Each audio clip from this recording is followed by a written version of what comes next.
Looking back 4 or 5 years ago, I really didn't know where I wanted to go. I wasn't sure if I even wanted to continue playing baseball, and that was one of the options. But ultimately it came down to going to a place where I could have gotten a quality education and I could continue playing baseball. And ultimately it came down between Wesleyan and Augustana, and happy I chose here. What I loved about the place actually was just the atmosphere. And it's really cliche to say the people, but that's what makes a difference at any institution. You know, every place has their positives and their negatives, but it's the people you meet and the people that you interact with that really makes the experience what it was. And for the entire 4 years I was here, it was, you know, my friends, my family, professors, my coaches that really made a difference and made a huge impact on my experience here at Augustana. I was supposed to be a medical doctor, and then I took one term of chemistry. Actually did okay in the class, but realized that just wasn't my bread and butter.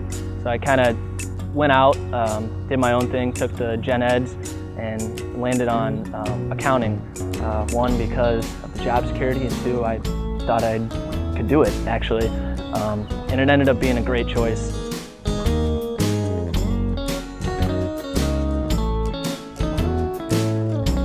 We've had more and more students actually land full-time offers as juniors, which is somewhat unusual.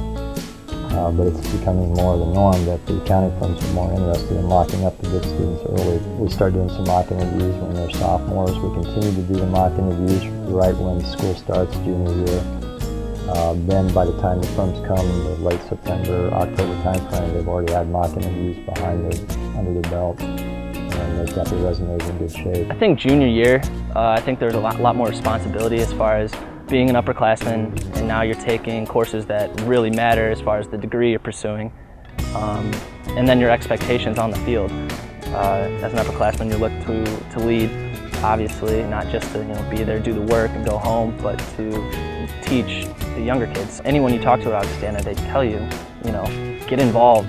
Even if you're not in athletics, get involved in clubs. There's hundreds of clubs. There's probably more clubs than students there. So there's always something to do, and the faculty and the administrators push that. And I think that reflects upon the students that they're expected to do well in the classroom. That's what they came to Augustana for. It's a prestigious school, but also to get involved not only on campus but also in the community. And I think there's a lot of students that meet that expectation, and that's just the definition of an Augustana student.